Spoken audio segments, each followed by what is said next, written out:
We'll cover it, but we'll have some fun along the way.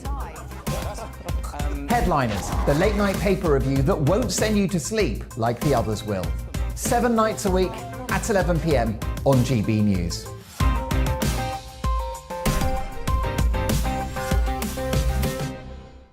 Hi there, it's Stephen and Anne.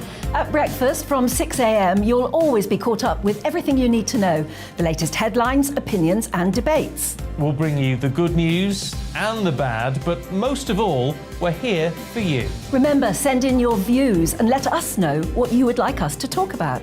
That's because we're your news channel. And every morning at 6 a.m, it's breakfast on GB News.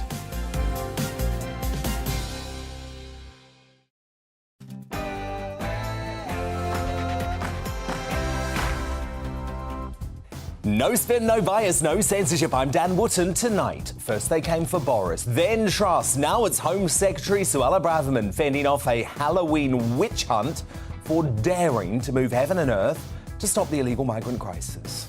The British people deserve to know which party is serious about stopping the invasion on our southern coast and which party is not. Finally, she said it. So in my digest next, I implore Prime Minister Rishi Sunak to hold firm against the MSM, the left, the civil service blob, anyone prepared to doom Britain to collapse under an influx of illegal migrants by removing the only woman prepared to do a damn thing about it. Then the man who for years has warned of this national emergency, Nigel Farage, gives his verdict on Braverman's big stand. He's live at 9:40. And should a cost-effective Rwanda-style asylum centre be established here in the UK? Well, Star Daily Mail columnist Stephen Glover thinks so. He's uncancelled on that at 10:45. Right thinking Brits are seeing red and being turned orange as they take a stand against eco-terrorists. Whoa, whoa, whoa, whoa!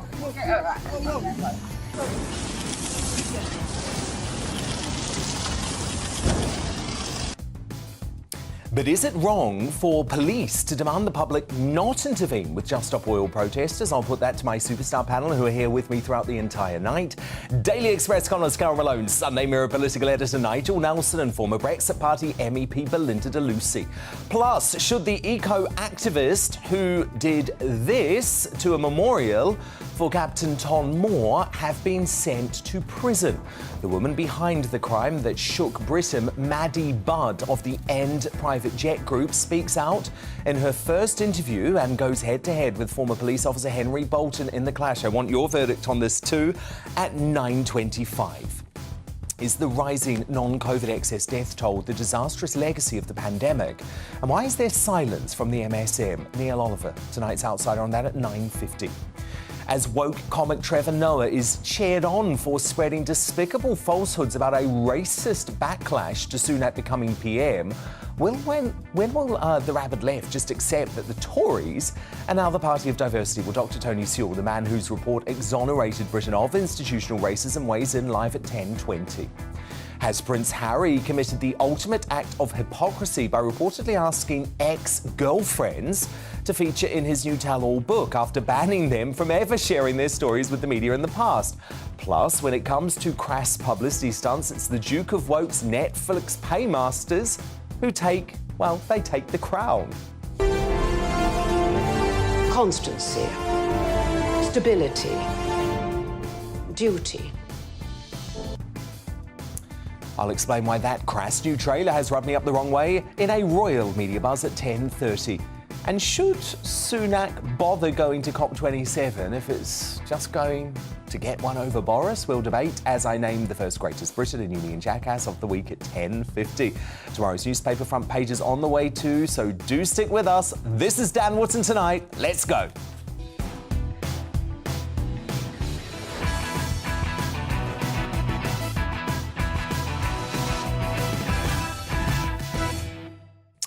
Just one thing first, though, and if I thought the publishing calendar couldn't get any worse than the publication of Prince Harry's Wine-a-thon Spare, then I was wrong. Today, we got the first look at the least anticipated diaries in history. Matt Hancock, the health secretary, shamed for releasing COVID patients into care homes and then sacked for breaking his own social distancing rules by cheating on his wife with a staffer, is releasing his own work of fiction in December, just in time for Christmas. Have a look at it. Pandemic Diaries. The inside story of Britain's battle against COVID is said to provide the definitive account of Britain's battle to turn the tide against COVID-19. Yeah, right, it will.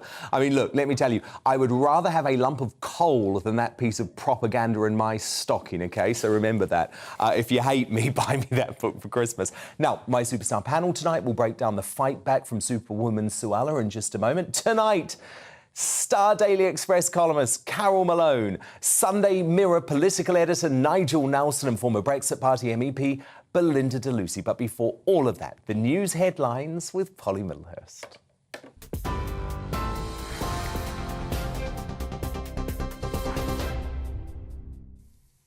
Dan, thank you, and good evening to you. The Home Secretary has described illegal immigration in the UK as an invasion on the southern coast of England.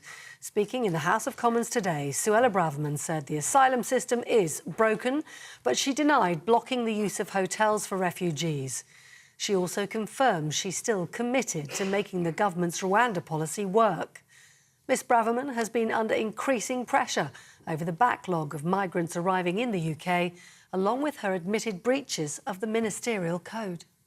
Some 40,000 people have arrived on the south coast this year alone. Many of them facilitated by criminal gangs, some of them actual members of criminal gangs.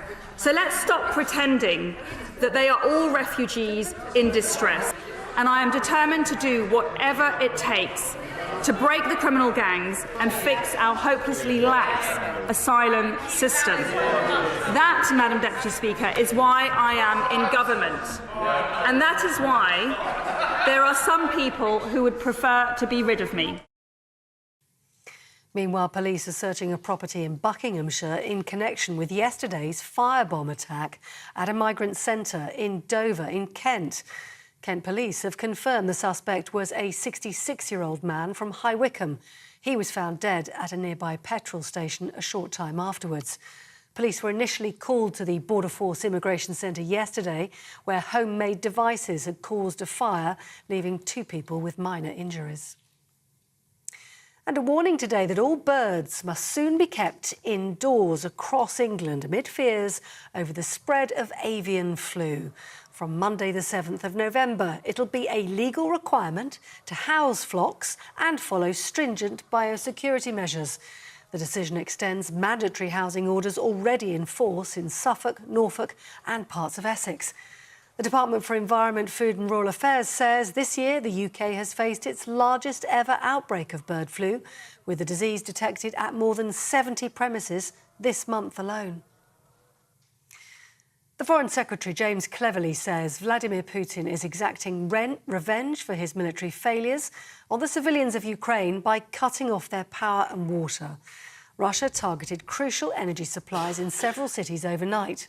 In the capital, Kyiv, a number of missiles damaged a hydroelectric power plant, leaving 350,000 people in darkness.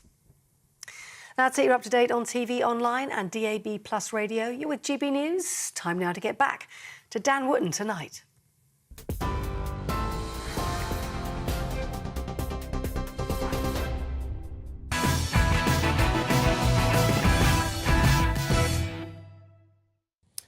Suella Braverman, as Home Secretary, is the only cabinet minister who is prepared to move heaven and earth to stop the Channel illegal migrant crisis. She's admitted she dreams of planes filled with those who have been smuggled to the country by criminal human trafficking gangs, being transported to Rwanda to try and deal with what has become a national emergency.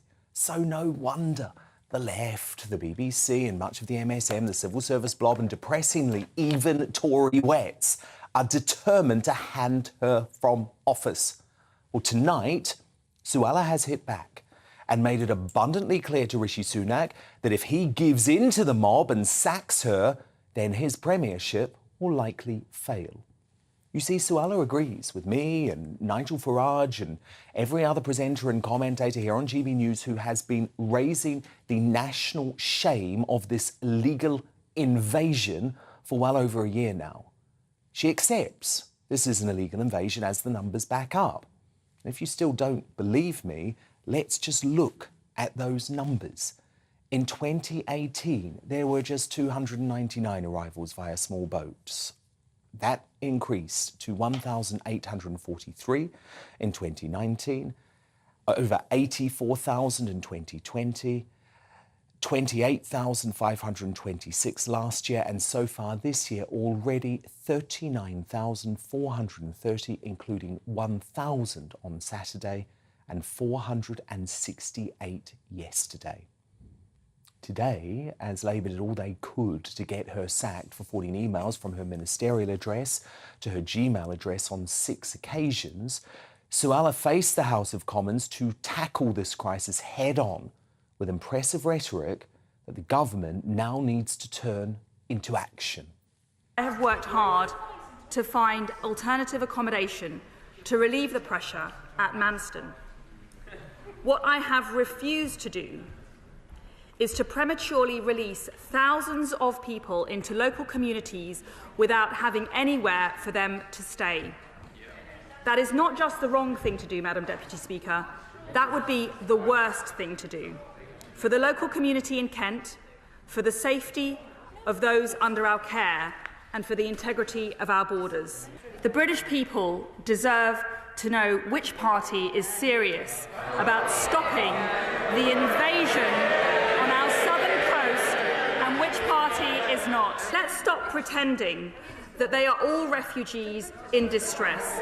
The whole country knows that that is not true, and it's only the honourable members opposite who pretend otherwise. I am determined to do whatever it takes to break the criminal gangs and fix our hopelessly lax asylum system. That, Madam Deputy Speaker, is why I am in government. And that is why there are some people who would prefer to be rid of me. Let them try. Now, Suella's right. There are many, including those within her own party, who would prefer to be rid of her, largely because she's talking the language of the people on this migrant crisis. While the overcrowding at the Manston processing centre is of course an issue, and the firebombing at the weekend is a despicable crime which must be investigated, the left want to use both situations to cloud what the real issue is. Sir Edward Lee got it right in the House when he expressed his support for Superwoman Suella. Look. If people don't want to go to Manston, they can stay in France. But we all know what's really behind these unpleasant personal attacks is because this Home Secretary is the only one with the guts, the determination, the legal knowledge to reform our ridiculous human rights law and detain these people, which is the only way, and send them back, the only way that we're going to deal with this. And those who constantly make these personal attacks to somebody who has made just one mistake and apologise, to remember the old motto, understand and judge not. Has she the determination to amend our ridiculous laws? Yeah. Now, the public are not fooled. The fact processing centres are overflowing, hotels blocked, booked and houses being taken from Brits only emphasises why the boats must be stopped. Stop the boats and get a grip on our borders. If it means leaving the ECHR, as Suella believes, is critical, then Sunak must do it, given many of the arrivals are criminals. Stop the boats. Get a grip on our borders. It is the only way for the Conservative Party to beat Labour at the next election and defeat an effective open borders policy under Slippery Starmer. But to respond now, my superstar panel. Daily Express columnist Carol Malone, the Sunday Mirror political editor Nigel Nelson and the former Brexit Party MEP Belinda de Lucy. Carol Malone, there's only one reason, I think, why this drumbeat to get Suella out is gathering such pace in the MSM, and the left, they know she's the woman to sort this out. Absolutely. And you know, she is under attack for the simple reason that she wants to push back against the MSM and against the Home Office in particular. It made me laugh at the weekend when I was reading stuff from the Home Office, trying to make out this big thing about her being a leaker. They're calling her So Leak now. And I'm thinking, you know, I've been a journalist for a long time, and the people who leak the most are the people, are the blob, are the people in Whitehall. You know, judging just looking at this weekend's newspapers, the leaks from the Home Office, from the researchers, from the officials, from everyone in there, that's what was feeding the newspapers this weekend. And as you say, some of the MSM are going with it. The thing about her is Rishi has to be very careful. He has to back her to the hilt. He cannot afford any more blood sacrifices in this government. They did this to Boris. They did it to Priti Patel as soon as she got in there, because she was going to go tough on them too. And they didn't want her. And the blob has to be dealt with, because the thing about them is they actually believe they run the country. They believe the electorate are entirely stupid and that we don't have the brains to pick a leader who can run this country, so they have to do it for the leader. And this is what they're doing in this case. And they will, you know, I think one of the first things she has to do as well, we know that of all the people coming across, 40% are Albanians. Albanians should not even be considered for asylum. This is not a country at war. This is a country that's on the list to get into the EU currently. It's a NATO member. She has to send them straight back. Don't process them, because they are not entitled to have asylum in this country. They are not from a war-torn country. If you got rid of those immediately and put them on a plane back, that's one lot dealt with. You can't blame her for the overcrowding at Manson. You can't blame her for what's happened at the weekend. We have 1,000 people every day hitting our shores. There's not enough room for people in Britain to get houses and get shelter, and let alone 1,000 people a day. And Belinda de Lucy, that was incredible.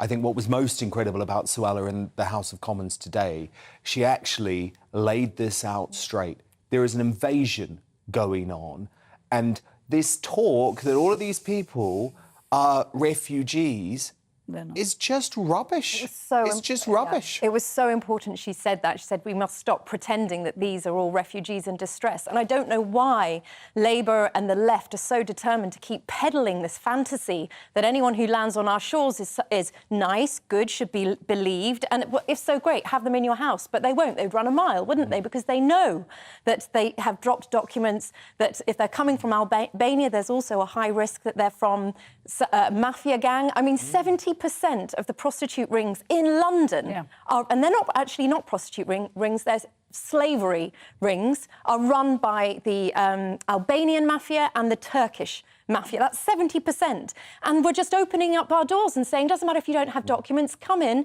Well, it is not it's not our duty to support and house and clothe and feed possible criminals and illegal immigrants. Well, we actually know a vast majority of them are criminals. If you are a genuine refugee, you're far more likely to be found in a refugee camp with no money, no phone, no access to anything. Women and children are most at risk. That's where the most persecuted are, not the ones that are shopping over safe countries to decide which country has the best benefits. That is why I know the majority are not genuine refugees, and the left have to stop lying about it. And actually, it's interesting just to hammer home your point is that the Albanian gangs have set up a base in northern France now. They are actually trafficking people across here. That's why the numbers have risen so hugely. It's so sophisticated. Of Albanians in the past. And an Albanian guy I was talking to 2 weeks ago said he came here legally to get away from the Albanian criminal gangs, and now we're letting them all in. And now 2% of the Albanian adult male population is here running these illegal gangs.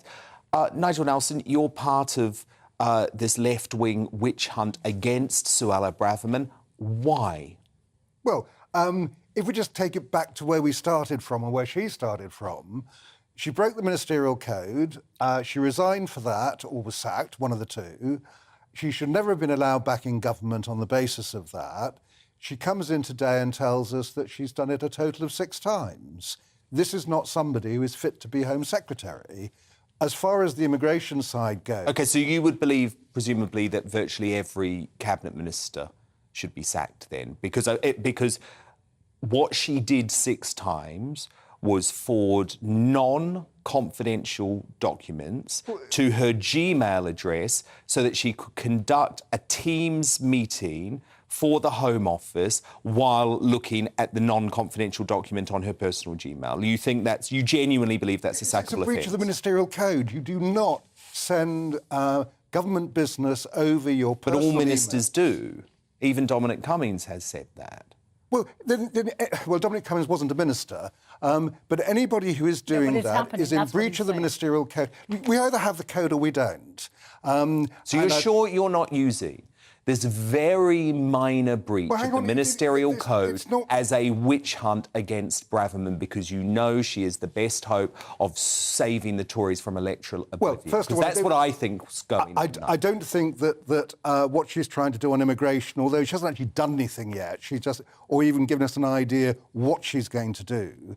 I'm not sure that's going to work anyway. But the whole point about it is that if you get caught for drunken driving and you go to court and you apologise and say, I'm sorry I made a mistake, you don't expect to get off the year driving ban because you've done that. Your mistake has been to drink 10 pints before you took So the isn't it- wheel. do you think So the it's- same thing applies Do you to think it's okay Braverman. for people in the Home Office and the people who are leaking damaging information about her?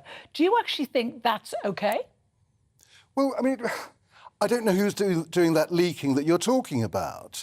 I've not. Well, a lot of the leaked stuff has gone into and what the what I'm trying to do is actually press, keep it to the possession. facts we actually know. There are a lot of allegations swirling around about Suella Braverman. I think they should be looked into. She denied an awful lot of them in the House of Commons today. That want us to take that at face value. But she resigned. Does resigning? Precisely. Yeah. So Precisely. therefore she. And then took a the new Prime punishment. Minister came. Does that mean she can never work again? No. But 6 days, you don't get off a driving ban 6 days after No, you've you been don't. convicted. No, so but- on the basis of that, her resignation should have been enough to put her out in the cold for a reasonable period of time. Why do you dislike her so much, your lot? Well, it's not a question of disliking her. That's why I'm trying Well, to the keep. left do, Nigel, they do. I'm trying You to might actually not. keep Is it because she calls this an invasion, what it is? Is it because she uses the first of all, language okay, of the people? I don't like the word invasion. Didn't think so. Because Why not? I mean, well, 40,000 people in a year? But, well, look, 40,000 people came into Britain. If you're looking at this as a global problem, there's 100 million people Doesn't on matter the what's move. happening here. 11 Listen, million we're of, a 11 small million of island. them What's happening are Ukrainians who will probably go home. Different 4 man- million different refugees kettle are of in fish, Turkey. can't be compared. But we can do something about dealing with immigration here if she has a will. So split the Home Office for a start. But do you understand what's Final going to word, happen? Sorry. The voting population of this country, what Suella says resonates hugely with them. And if Rishi sacks her because of the cat calling out there, he is going to lose all of the red wall and a lot of other working class people in this Carol Malone, Nigel Nelson, Valinda De Lucy. Do stand by. My superstar panel are with me all night. But still to come, is there any way to stop this spiralling migrant crisis with or without Suella?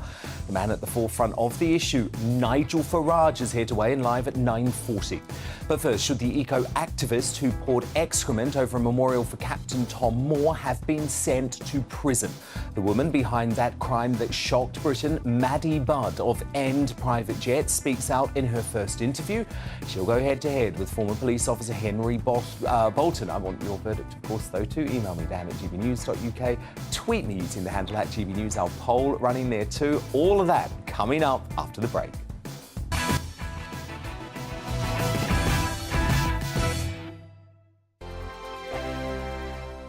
Hello there, it's Eamon Holmes here from Breakfast on GB News. We're not just on your television and your screens, you know. We're on DAB plus digital radio, so you can listen to your favourite shows on the move. If you've not yet listened to GB News Radio, it's very simple. We're on your radio player and TuneIn apps, on your smart speaker, phone or tablet, or online at gbnews.uk. Take us with you wherever you go. GB News Radio. You never have to miss a moment of the People's Channel.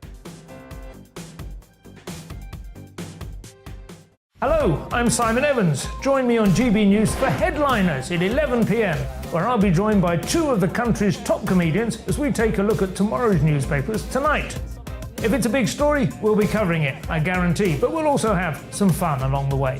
That's GB News Headliners at 11 p.m. We won't put you to sleep, unlike some of the other paper review shows out there. So join us, 11 p.m, 7 nights a week.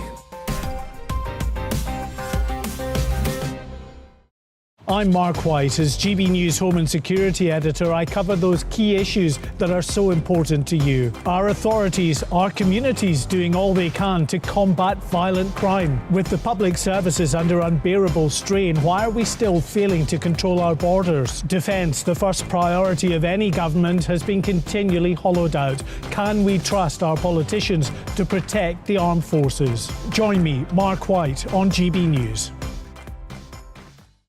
Join me, Nana Akue, on Friday, Saturday and Sunday afternoons on GB News. Expect fiery debate and passionate discussion as me and my panel tackle some of the biggest topics hitting the headlines. It's a place for everyone's opinion. No one gets cancelled, but no one gets an easy ride. Oh, she's on it today. Be ready for conversations that are fierce, frank, and of course, fun. Every Friday, Saturday and Sunday afternoon from 4 p.m. on GB News. Every morning from 6 o'clock, we'll wake you up with GB News Breakfast with all the stories you didn't know from the night before. So whether it's serious news, entertainment, or your own views from all over our great nation, we're here to kick off your day with a smile. And the national media should be reflecting and reporting what's happening here. You will notice the northwestern accents. Whether you're with us on TV, radio, or online, every morning, it's breakfast from 6 a.m. Hope you can join us. Every Saturday at 2 o'clock, join me, Darren Grimes, for Real Britain. I'm not afraid to give you a platform and say it how it is. Come on, make the case. Something like this is very, very important to people. And we're always up for a laugh on this show. God, honestly, you'd think there were no problems in the world. Real Britain, every Saturday on GB News. On the Mark Steyn Show, we cover the stories a lot of people are scared even to mention. The stuff that really matters with some of the world's biggest thinkers. Now is his opportunity to kind of take the steering wheel of history. Break away from the flop at 8 o'clock on GB News with the Mark Steyn Show. We are GB News. And we'd like to say thank you to each and every one of you for helping our great nation find its voice. We're absolutely everywhere. Across England, Scotland, Wales and Northern Ireland. On TV, on radio, and online. We're proud to be the People's Channel, Britain's news channel.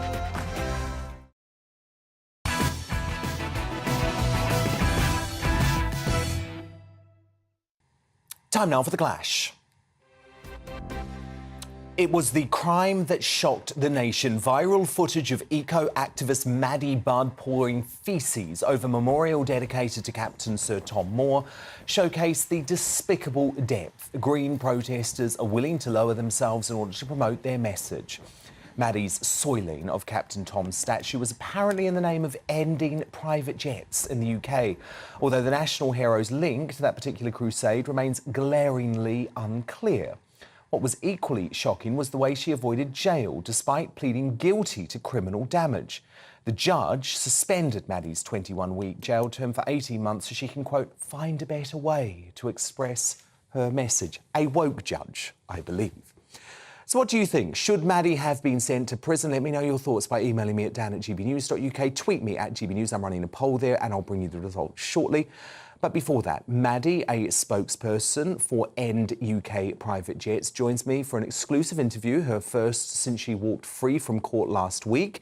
And in a few moments, she'll go head-to-head with former police officer and ex-UKIP leader Henry Bolton.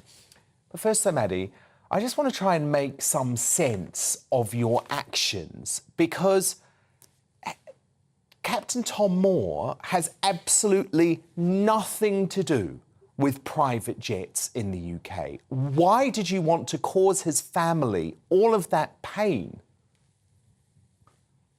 I did this to expose a horrible truth to the British public. But what does Captain Tom Moore have to do with that, Maddie? Well, everyone is too scared to admit it, but the horrible truth is that the UK public not only likes war, but wants more war to happen. War? Yeah, the UK public is sitting by right now while climate change gets worse and worse, and climate change means war. Climate change. Well, it doesn't. It doesn't. That's hysterical. But your campaign, I believe, was to stop private jets. Now, answer me this question. Has Captain Tom Moore ever flown on a private jet? I don't believe he has, no. So why on earth target this man? Well, I think that, like most of the British public, he was a really, really amazing man. I think that he stood up for this nation. I think he stood up for the healthcare service. And I think that people need to start taking seriously the fact that this, all those things that he stood for are So being why annihilated. target Tom Moore? You're not making any sense. Well, I just want people to act to protect their children. And seemingly it is really hard to make that happen. But Maddie, lots of celebrities do take private jets.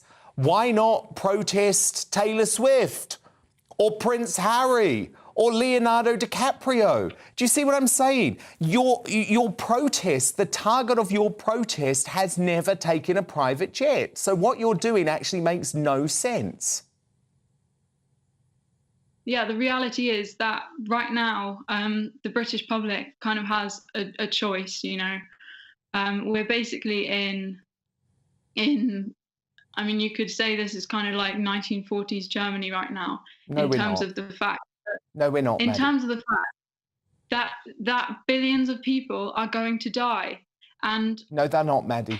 they have a choice. They have a choice between. You're being hysterical, Maddie. I feel for you because you're being hysterical. If you genuinely believe what you're saying, you haven't looked at the facts. The UK is already doing more, actually, than any other G7 nation to get to net zero. But look, where I do think, Maddie, you could have a point is these celebrities who preach about the green agenda and then go and take private jets. I've just named a few of them for you. Prince Harry, Leonardo DiCaprio, the Kardashians, Taylor Swift. Why don't you go and target those folk and leave the memory of Captain Tom Moore alone? Yeah, if I thought that would get people to care about their children enough to get into resistance, then I would try doing that. Are your family proud of what you did, Maddie?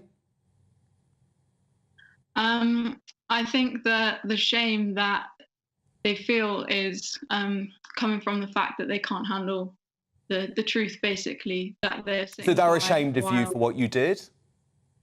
They're sitting by while the planet that I'm inheriting is being destroyed. OK, but your family is ashamed by your actions? I don't know. I think they should be. And I think it's very good if they are, because the judge was very weak on you. Personally, I think you should have been made an example of. I believe you should be behind bars, because what you did was criminal, wanton damage, actually. And I think it's despicable. And I know it left Tom Moore's family feeling incredibly upset. I want to bring Henry Bolton in now. Henry, how do you respond to Maddie Budd? Well, Dan, point number one, as a former police officer, I have arrested people, charged them, and they've gone to jail, they've been prosecuted, they've gone to court, they've been prosecuted, and they have gone to jail for very much the same thing that Maddie's done.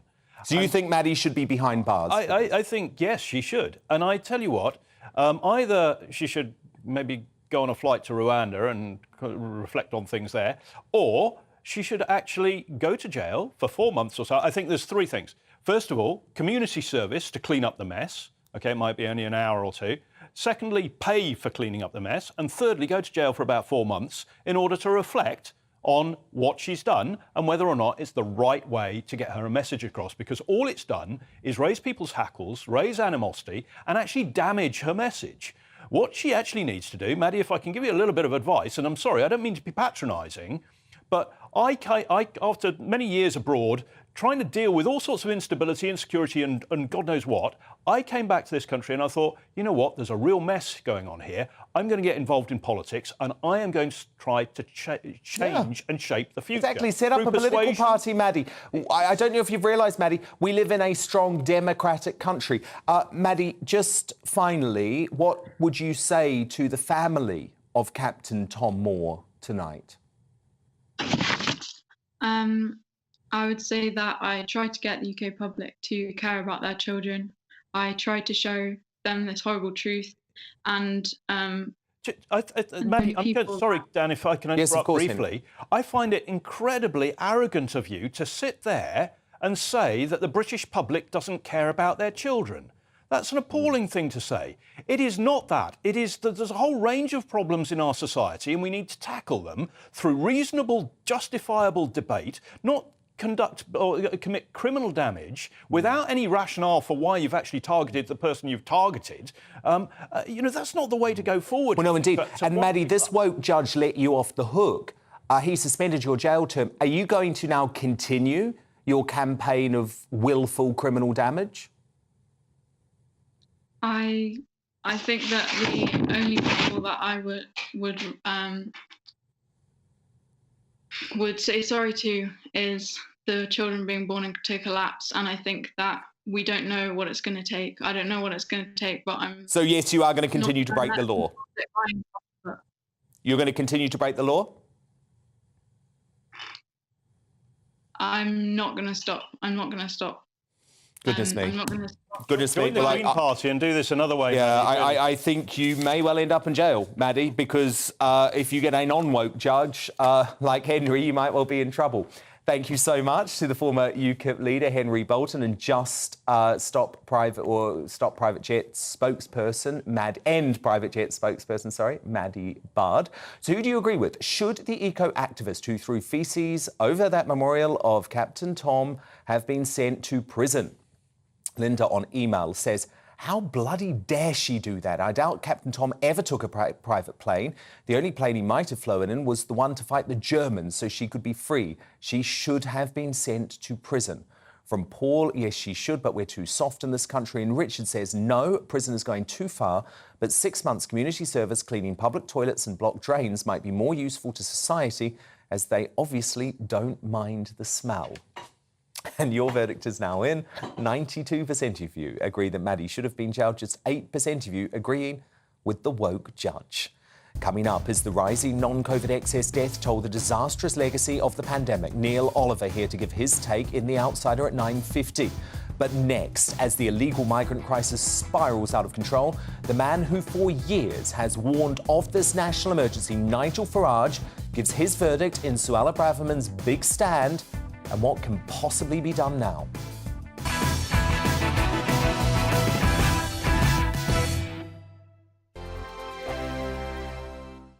Weekday afternoons on GB News, we've got the whole of the UK covered. From 12 to 3, it's GB News Day with me, Mark Longhurst. And me, Gloria Di Piero. You'll get the very latest on everything that's been going on across our great nation. And from 3 till 6, watch out for GB News Live with me, Patrick Christys. I'm not here to mess around. With all the biggest topics and guests, you will always be up to date. GB News Day and GB News Live from 12 p.m. Only on GB News. The People's Channel, Britain's news channel.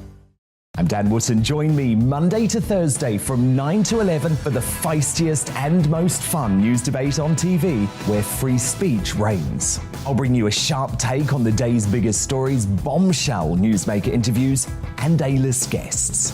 And I guarantee you, no spin, no bias, no censorship, and no reason to go to bed. That's Dan Wootton tonight, Monday to Thursdays from 9 on GB News.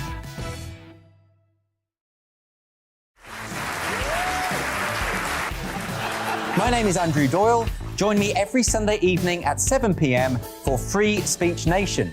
This is a show where we address current affairs and news stories of the week with the help of two wonderful comedian panelists. I brought in comics because I want to give it a lighter edge, and also they work for less. See you there.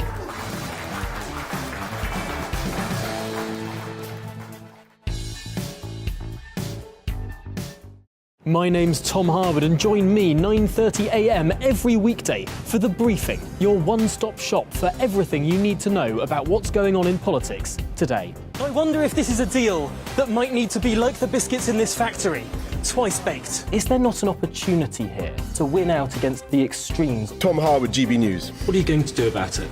Things should have been done differently, and they certainly are being done differently. Don't miss it. The Briefing with me, Tom Harwood, 9:30 Monday to Friday on GB News. On Mark Dolan tonight, we have a simple plan, which is to inform, stimulate and entertain in equal measure. It's all about getting your opinions on the national television airwaves. I love my viewer emails, mark@gbnews.uk. So do join me from 9 p.m. to midnight every Friday, Saturday and Sunday for big guests, big opinions and a big presenter. 6'5", don't you know? See you then on GB News. Where would you like to go? Just take me to the studio, please, mate. You know where you're going. I've got a show to do. Friday Night Feast on GB News, 7 p.m. And it's like nothing you've ever seen before. We take a different angle on the week's biggest news stories. The viewers and listeners set me some absolutely mad challenges to do. We tried to rehome a rescue dog. And yes, there's some other wacky stuff in there as well. I feel like I could take on the world. Well, that's that. Friday Night Feast with me, Patrick Christie's, every Friday, 7 till 9 p.m. on GB News. Be there. Join me, Arlene Foster, for the briefing on GB News. Every Friday at 3 p.m, I'll give you all the latest political news and analysis, and we'll have robust live debate. To make sure that you're caught up on all of the biggest issues of the day, we'll bring on experts in their field. I'll ask the questions that you'd like to ask. We're not afraid to tackle discussions from all perspectives, including yours. Don't forget, the briefing with me, Arlene Foster, every Friday at 3 p.m. on GB News.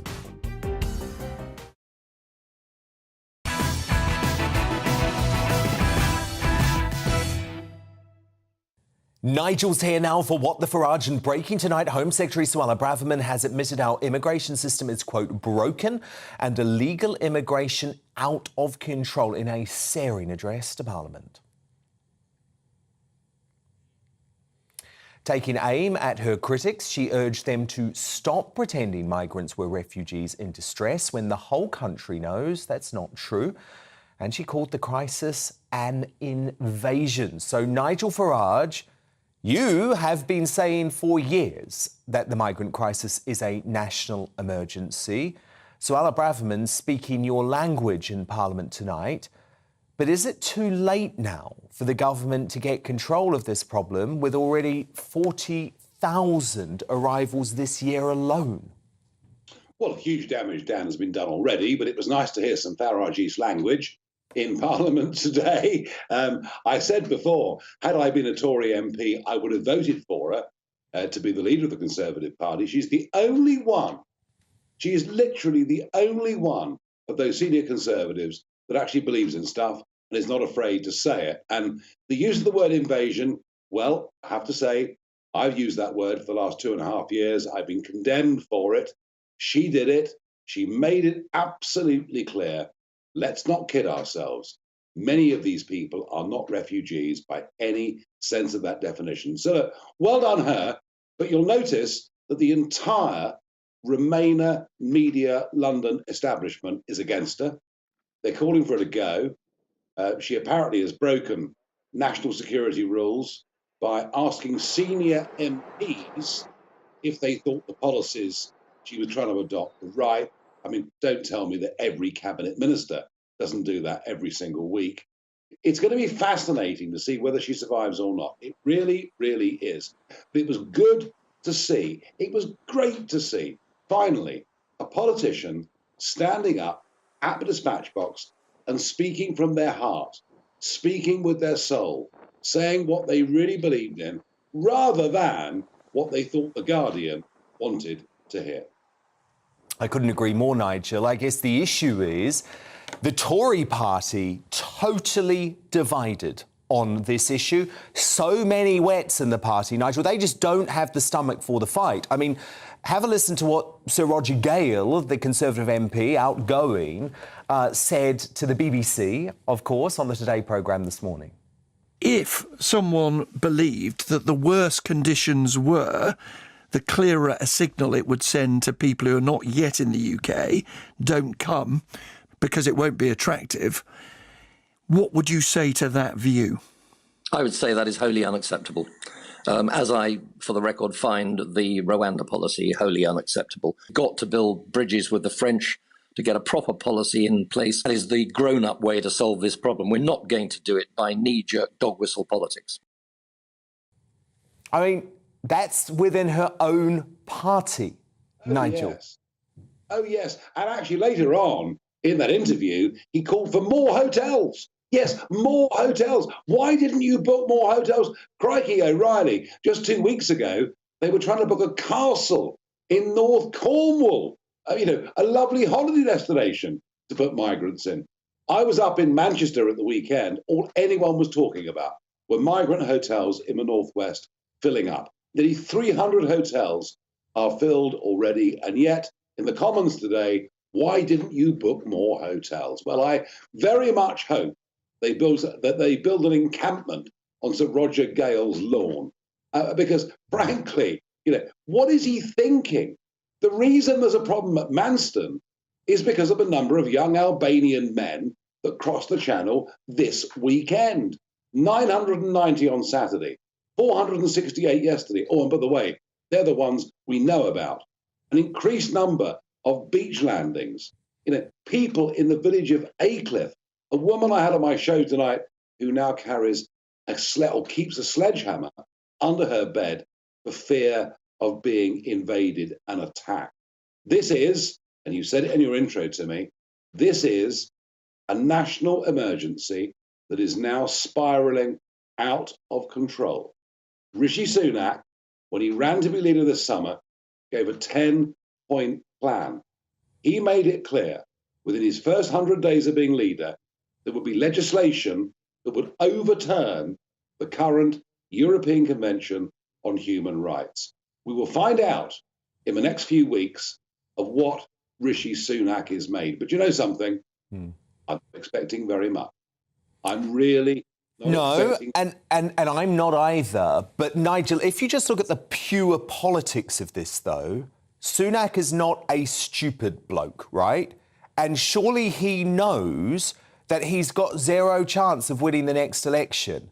If there is 50, 60, who knows? I mean, who knows? I don't know what you're predicting, Nigel, but by 2024, what? 70,000 arrivals, say, in a year. He knows he would be thrashed. So just if you're looking at the real politic of this, actually, is there an argument for Sunak to get tough, whether he actually believes it or not?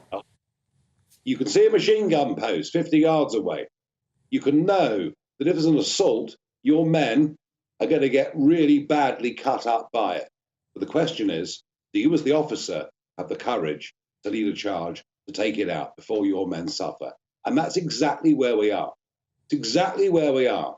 If that machine gun post of illegal immigration, and by the way, legal immigration too, I'm told the next set of figures will shock everybody. That's on legal immigration. But leadership is about having courage. Leadership is about taking risks. Leadership is about not being fearful of criticism. We don't yet know what kind of leader Rishi Sunak is. Is he a leader? Is he a follower? We're about to find out. But if he isn't brave, if he isn't a leader, then the modern day equivalent of being scythed down by machine guns is dozens, scores, maybe hundreds of his MPs will lose their seat. Indeed. And of course, Nigel Farage has been leading the charge on this story since 2020. He'll have another special edition of his show at 7 p.m. tomorrow night here on GB News. Thank you so much, Nigel.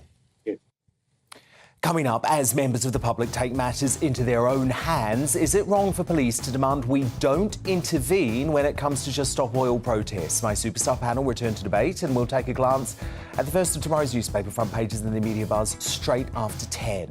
But next, why has there been virtual silence over non-COVID excess deaths from an MSM obsessed with keeping a rolling death toll during the pandemic?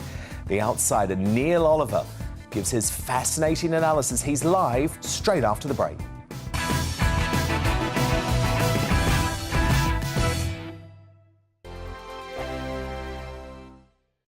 We are GB News. And we'd like to say thank you to each and every one of you for helping our great nation find its voice. We're absolutely everywhere. Across England, Scotland, Wales and Northern Ireland. On TV, on radio and online. We're proud to be the People's Channel, Britain's news channel.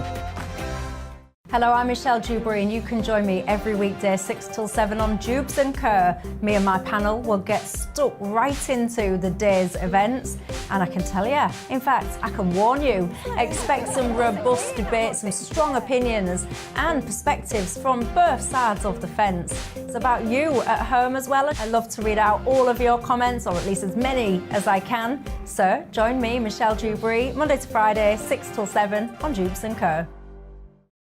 Join my show Farage, 7 p.m. till 8 p.m. Monday through Thursday, and there you will get opinion, analysis, debate, and I'll cover stories that nobody else dares to touch. You've been cancelled. Join the club. Oh my goodness me! And then for the last 15 minutes, talking pints. We're over a drink. We have a civilised conversation with someone. We very often disagree, but we do it in a grown-up way. Come and join me on Farage. On the Mark Steyn Show, we cover the stories a lot of people are scared even to mention. The stuff that really matters with some of the world's biggest thinkers. Now is his opportunity to kind of take the steering wheel of history. Break away from the flop at 8 o'clock on GB News with the Mark Steyn Show. Hello, I'm Esther McVeigh. And I'm Philip Davis. Whether you're watching or listening on TV, online or on radio, we handpick the latest stories, debates and expert opinions for your weekend. So whether that's politics, news or showbiz, we've got it covered. Join us every Saturday morning at 10 o'clock on GB News. Hello, I'm Alastair Stewart, and I'd invite you to join me at noon on Saturdays and Sundays for Alastair Stewart and Friends. I've been in this business for over 40 years. Now, here at GB News, I've never been happier. I get to choose the big stories that really interest me. We hear what you have to say, and you hear what I have to say. I really hope you can join me, noon on Saturdays and Sundays. I'm Mark Dolan. Join me at 11 on GB News for Headliners, in which I'll be joined by two of the UK's top comedians discussing tomorrow's papers. If it's an important story, we'll cover it, but we'll have some fun along the way. Headliners, the late night paper review that won't send you to sleep like the others will. 7 nights a week at 11 p.m. on GB News.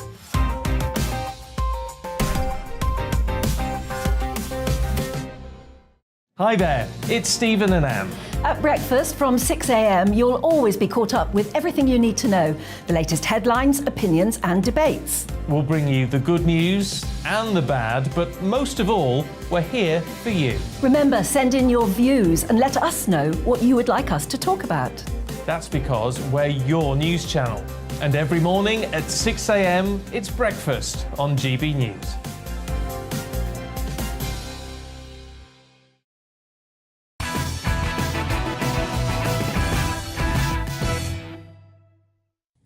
Neil Oliver is tonight's outsider. Now, data from the Office for National Statistics has revealed that unexpected deaths are occurring at an alarming rate. Yet this healthcare crisis continues to receive inadequate attention compared to COVID. ONS figures show that there were 18,394 deaths due to COVID recorded this year in England and Wales. But since May, there has already been 23,195 excess deaths where the primary cause was not COVID. Amitava Banerjee, the honorary consultant cardiologist at the Institute of Health Informatics, has carried out research that shows the collateral damage of COVID could be worse than the overall pandemic. The professor found that in 2020, there were approximately 31,000 fewer hospital admissions for heart patients. And then in the following year, emergency admissions for heart problems increased by nearly 26,000. Some experts have downplayed the figures on account of the ONS not taking population changes into account, simply comparing weekly stats to the expected 5-year average. But speaking to The Telegraph, Professor Banerjee said, "We focused on the direct effects of excess deaths from COVID, but from the beginning, it's likely the indirect effects will lead to more deaths and more morbidity and more economic impacts than COVID deaths itself." So Neil Oliver, wow. I mean, we can look around us and we can see the economic catastrophe that was brought about by the unnecessary COVID lockdowns that folk like you and me predicted back in 2020 would cause exactly what we're now facing. But also, Neil, the long-term damage to public health is just shocking on so many levels, yet no one's running the daily excess death tolls now, are they, Neil? It seems to be forgotten by the establishment and the MSM. Well, I'm sure they would prefer it was forgotten. I remember saying a long time ago now, I couldn't be specific about exactly when, that I thought that if we did nothing, if we as a species, if you like, had just stepped aside and let COVID-19 do whatever it was going to do, that it would be better. The end result would be better or the same than if we got involved. And I'm sure that is at least the case. I think what we're seeing is that because of the way in which we intervened across the board, every measure you can think of, from lockdowns to vaccines, I think the end result is going to be infinitely worse than it would have been if we had done nothing. That's how bad I think it is. I think that is the fact that we're going to have to face up to. I think I was right. I think we have only made matters worse by the way in which we intervened as a species with this, whatever COVID-19 was, wherever it came from, whatever its origin point was, whatever, we have only made things worse. And that is becoming apparent. We are going to see, as the months and years roll on, that the consequences, economic, financial, and health and death are going to be infinitely worse, I think, than they would have been if we had just stepped aside and done nothing. Absolutely, without any doubt. Totally. And I know it raises so many questions, Neil, as to why and how, and were people willfully blind to what was going on? But I think what's so difficult, Neil, is that even today, we read an article in the Times newspaper, which is meant to be the newspaper of record, slamming someone like Sir Christopher Chope and Danny Kruger, both Conservative MPs, for daring, Neil, to suggest that the vaccines were, quote, not perfectly safe, and there are questions about, quote, whether they are effective. And it just makes you think, Neil, have people not learnt the lessons, or are they purposefully looking away? Because the evidence is there now, Neil, but the reporting hasn't caught up. That was a shameful piece. I saw that piece in the Times, and I was shocked by it. The arrogant tone of it, and the way it simply went after Chope and those who had spoken out all along about what was likely to happen. And, our very own Bev Turner as well. Bev Turner as well. Yes, it was a shameful hit piece against those who had spoken out all along against it. I think I'm absolutely 100% persuaded that the scale of what has happened, and when I say happened, the scale of what has been inflicted by hubris, by the vanity projects that were unleashed by the preferred scientists and the rest, the scale of the harm that has been unleashed is so great that I don't think they have anywhere else to go but to press ahead with their fingers in their ears, insisting that they were right all along. Because in order to do anything else, it would put them in a position where they were culpable.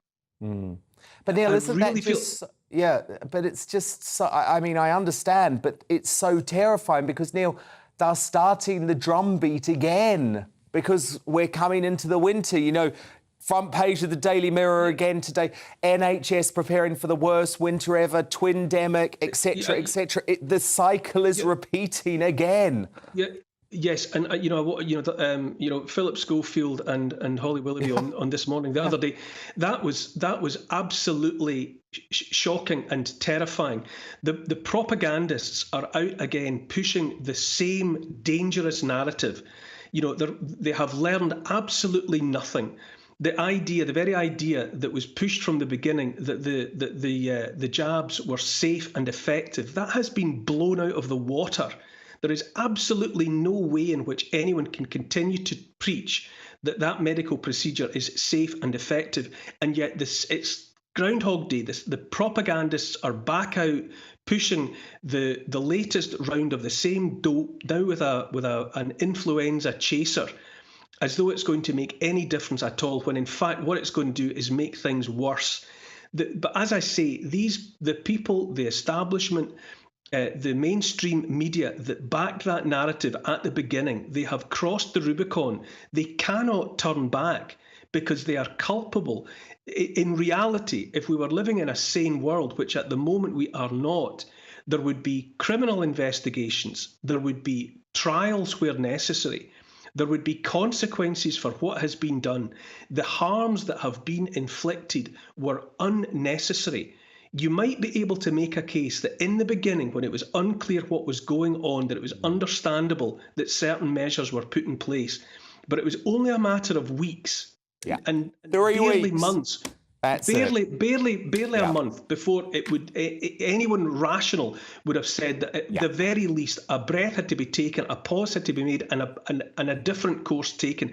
You are not going to hear anything like an apology or a change of tack from the mainstream media, because in order to do so in any meaningful way, they would all have to pack up and go home and never darken our doors again. Neil Oliver, powerful as always. Neil, we'll speak next week. Thank you.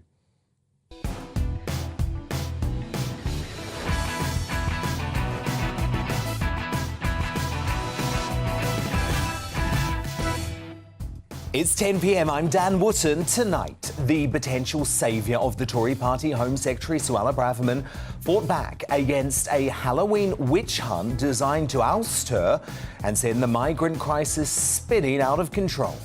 The British people deserve to know which party is serious about stopping the invasion on our southern coast and which party is not. So, is Braverman right to describe the scenes in the Channel as an invasion, and will she be able to do anything about it? Daily Mail columnist Stephen Glover uncancelled on this at 10:45.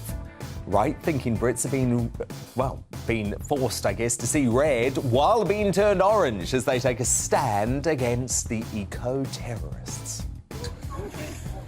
Whoa, whoa, whoa, whoa!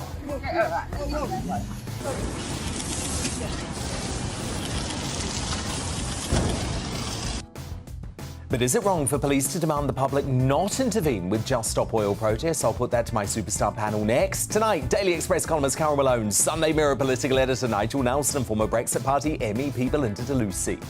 As woke comic Trevor Noah is cheered on for spreading despicable falsehoods about a racist backlash to Sunak becoming PM. You hear a lot of the people saying, oh, they're taking over. Now the Indians are going to take over Great Britain, and what's next, and what? And I always find myself going, so what? So when will the rabid left just accept that the Tories are actually the party of diversity? Dr. Tony Sewell, the man whose report exonerated Britain of institutional racism, weighs in at 10:20. Has Prince Harry committed the ultimate act of hypocrisy by reportedly asking ex-girlfriends to feature in his new tell-all book after banning them from ever sharing their stories with the media? And how can the Duke of Woke stand by as his Netflix paymasters use the death of his grandmother as a marketing tool for the Crown?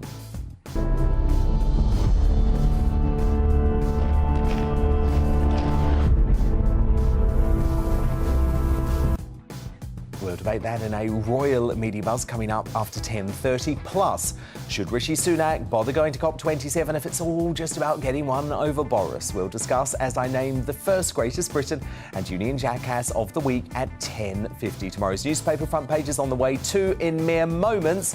But before all of that, the news headlines with Polly Middlehurst.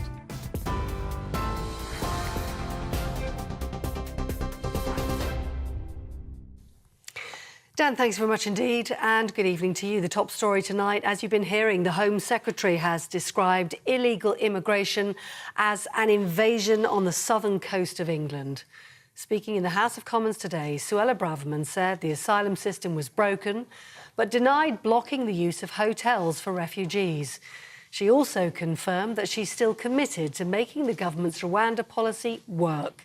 Ms Braverman has been under increasing pressure over the backlog of migrants arriving into the UK, along with her admitted breaches of the ministerial code.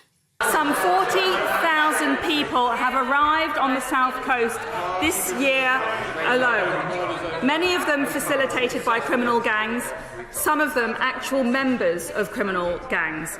So let's stop pretending that they are all refugees in distress. And I am determined to do whatever it takes to break the criminal gangs and fix our hopelessly lax asylum system. That, Madam Deputy Speaker, is why I am in government. And that is why there are some people who would prefer to be rid of me. Meanwhile, police are searching a property in Buckinghamshire tonight in connection with yesterday's firebomb attack at a migrant centre in Dover. Kent police have confirmed the suspect was a 66-year-old man from High Wycombe. He was found dead at a nearby petrol station later. Police were called to the Border Force Immigration Centre yesterday, where homemade devices had caused a fire, leaving 2 people with minor injuries. Now, warning today that all birds must soon be kept indoors across England amid fears over the spread of avian flu. From Monday the 7th of November, it'll be a legal requirement to house flocks and follow stringent biosecurity measures.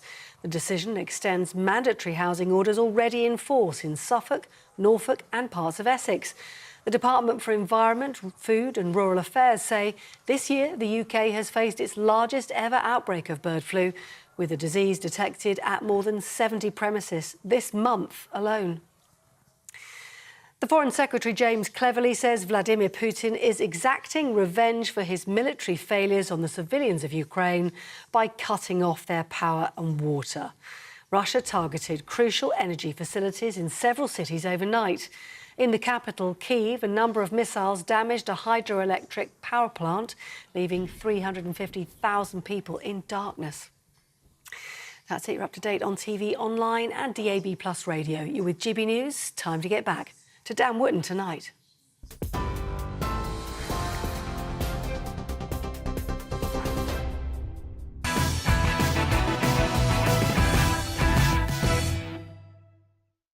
Tomorrow's news tonight now in our media buzz. But let's kick off with the very first look at the front pages for tomorrow, hot off the press. And welcome to the UK, says the Metro, in response to reports of 4,000 asylum seekers living in a migrant facility built for 1,500 people in Manston, Kent. The Eye leads with cabinet anger as Braverman fights for political life after the Home Secretary denies breaking the law with her approach to illegal migrants and came under fire for forwarding emails from her ministerial address to her private Gmail on 6 occasions. My superstar panel back with me now, the Daily Express columnist Carol Malone, the Sunday Mirror political editor Nigel Nelson and the former Brexit Party MEP Belinda de Lucy. Now, a Met Police boss has urged members of the public not to directly intervene and dish out vigilante justice on disruptive eco-zealots wreaking havoc around London. Assistant Commissioner Matt Twist made that request after enraged motorists were left no choice but to do his force's job and drag Just Stop Oil activists off the capital's roads at the weekend. Watch.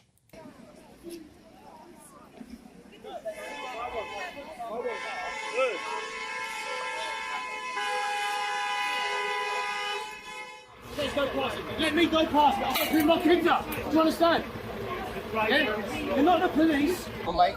Move back. You don't hold them back because this is just pathetic. Go to Parliament. Go Westminster. Whoa. Listen, I've asked you nicely. There's people trying to go back to business. Go Westminster. Oh my goodness, I know you're all agreeing with him, right? I am.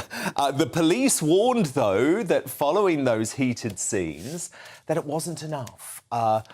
It wasn't enough to deter one incredibly brave Brit from taking the law into his own hands today. Now, this is brilliant. As Green militias vandalised the MI5 building, a heroic passerby furiously tackles the eco-activist, wrestles control of her device and sprays her with the orange paint she was dousing all over the Westminster office. He takes it himself too. You've got to see this.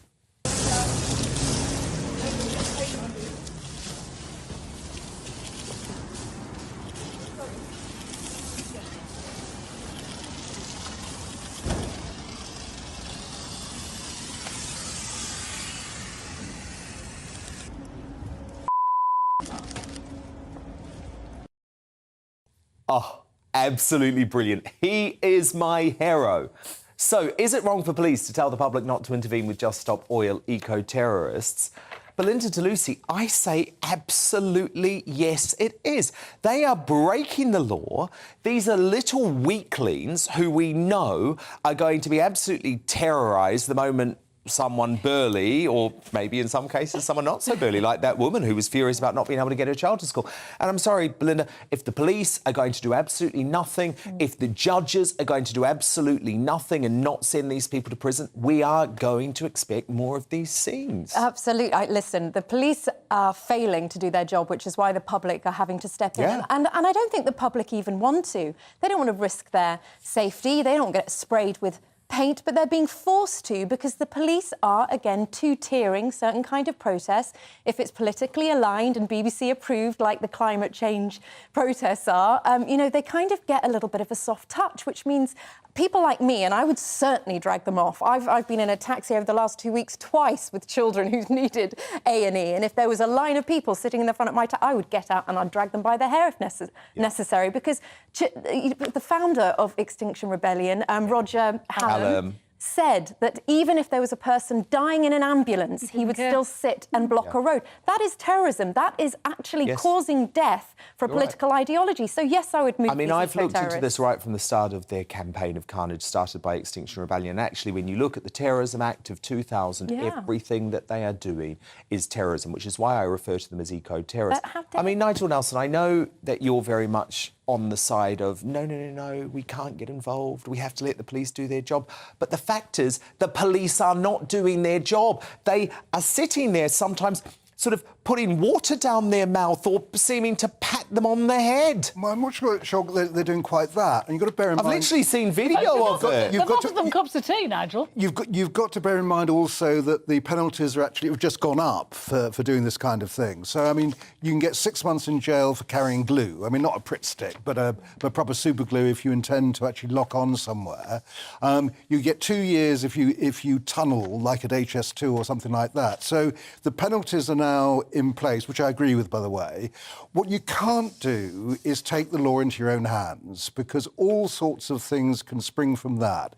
So you're sitting there in a car behind these eco-terrorists with a sick child who needs to get to hospital, and you're just expected to wait, are you, for the police to turn up in half an hour's time? What you can't do is... Yes or no, Nigel? Well, the answer is no. Is yes, you are, because until the police can deal with it... Well, I don't think many parents out there... No, I understand why people are doing what they're doing, but if you take the law into your own hands, the whole thing becomes a vigilante kind of escapade, and you but lose Carol, the they're creating this lawlessness. Completely. You know, it's a joke that police are demanding a monopoly on not maintaining law and order because they're not doing it. And, you know, it is. You're right. It is wrong when the public take the law into their own hands. It can be very dangerous and very violent and bad. However, the public have sat by for the last 2 years and waited for the law to deal with this, and they haven't. And that girl you just had on before, Madeleine Bard, she actually was arrested 3 times. Yes. So she was taken to court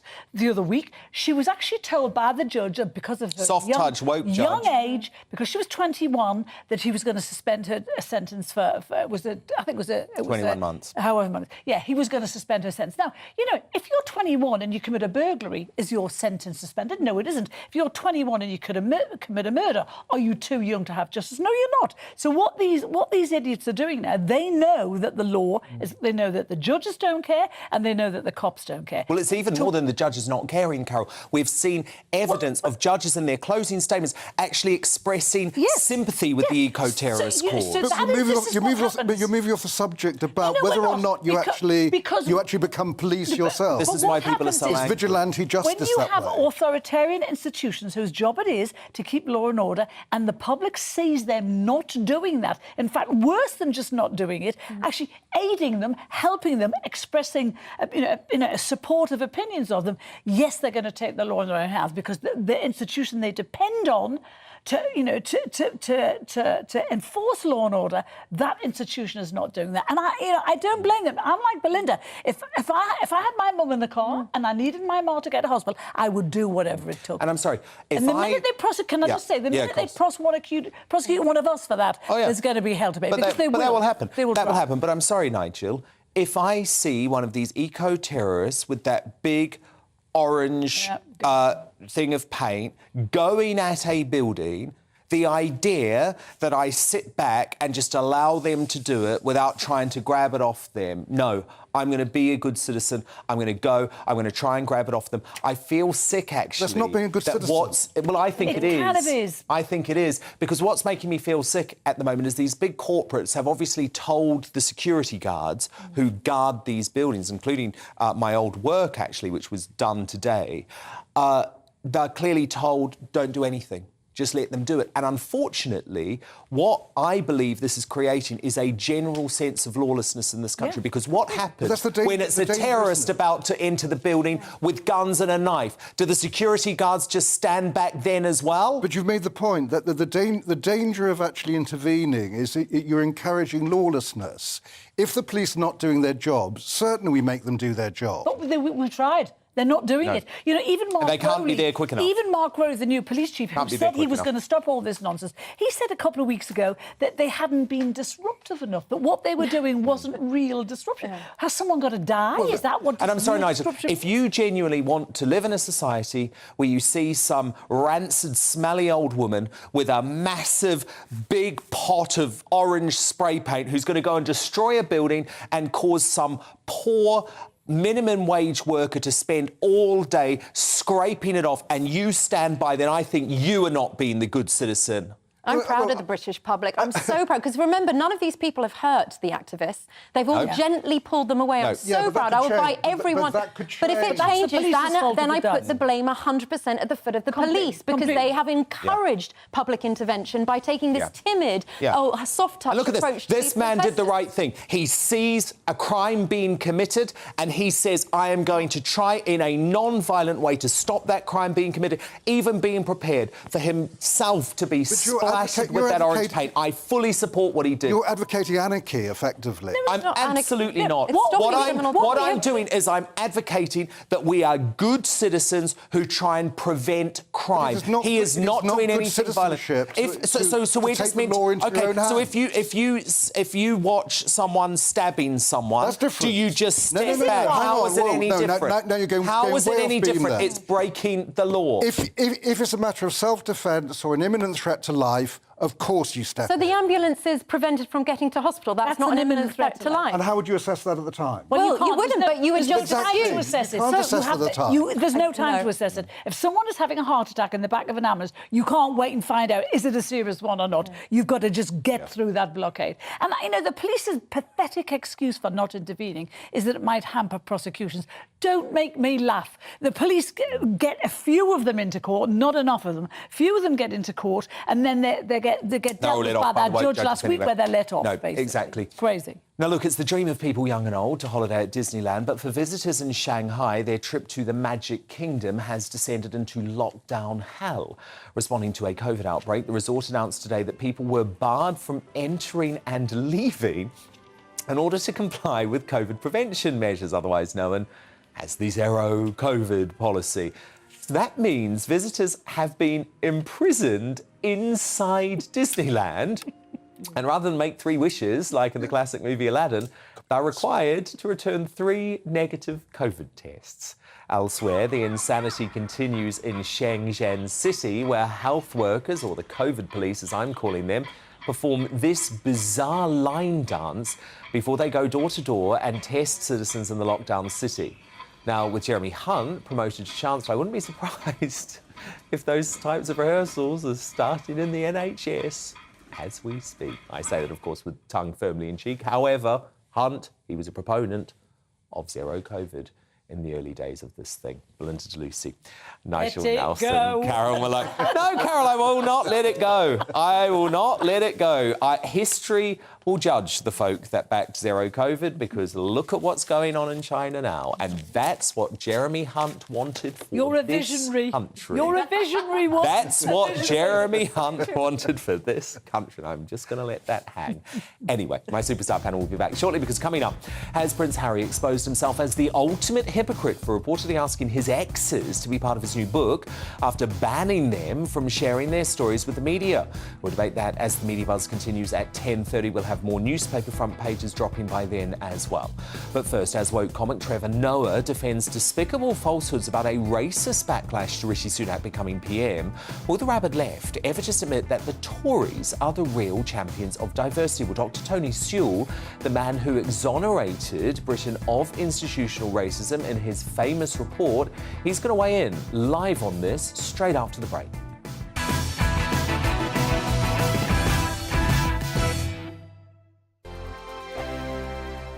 Hello there, it's Eamon Holmes here from Breakfast on GB News. We're not just on your television and your screens, you know. We're on DAB plus digital radio, so you can listen to your favourite shows on the move. If you've not yet listened to GB News Radio, it's very simple. We're on your radio player and TuneIn apps, on your smart speaker, phone or tablet, or online at gbnews.uk. Take us with you wherever you go. GB News Radio. You never have to miss a moment of the People's Channel. Hello, I'm Simon Evans. Join me on GB News for Headliners at 11 p.m, where I'll be joined by 2 of the country's top comedians as we take a look at tomorrow's newspapers tonight. If it's a big story, we'll be covering it, I guarantee, but we'll also have some fun along the way. That's GB News Headliners at 11 p.m. We won't put you to sleep, unlike some of the other paper review shows out there. So join us, 11 p.m, 7 nights a week. I'm Mark White. As GB News Home and Security Editor, I cover those key issues that are so important to you. Our authorities, our communities doing all they can to combat violent crime. With the public services under unbearable strain, why are we still failing to control our borders? Defence, the first priority of any government, has been continually hollowed out. Can we trust our politicians to protect the armed forces? Join me, Mark White, on GB News. Join me, Nana Akua, on Friday, Saturday and Sunday afternoons on GB News. Expect fiery debate and passionate discussion as me and my panel tackle some of the biggest topics hitting the headlines. It's a place for everyone's opinion. No one gets cancelled, but no one gets an easy ride. Oh, she's on it today. Be ready for conversations that are fierce, frank, and of course, fun. Every Friday, Saturday and Sunday afternoon from 4 p.m. on GB News. Every morning from 6 o'clock, we'll wake you up with GB News Breakfast with all the stories you didn't know from the night before. So whether it's serious news, entertainment, or your own views from all over our great nation, we're here to kick off your day with a smile. The national media should be reflecting and reporting what's happening here. You will notice the northwestern accents. Whether you're with us on TV, radio, or online, every morning, it's breakfast from 6 a.m. Hope you can join us. Every Saturday at 2 o'clock, join me, Darren Grimes, for Real Britain. I'm not afraid to give you a platform and say it how it is. Come on, make the case. Something like this is very, very important to people. And we're always up for a laugh on this show. God, honestly, you'd think there were no problems in the world. Real Britain, every Saturday on GB News. On the Mark Steyn Show, we cover the stories a lot of people are scared even to mention. The stuff that really matters with some of the world's biggest thinkers. Now is his opportunity to kind of take the steering wheel of history. Break away from the flock at 8 o'clock on GB News with the Mark Steyn Show. We are GB News. And we'd like to say thank you To each and every one of you. for helping our great nation. Find its voice. We're absolutely everywhere. Across England, Scotland, Wales and Northern Ireland. On TV. On radio. And online. We're proud to be The People's Channel. Britain's news channel.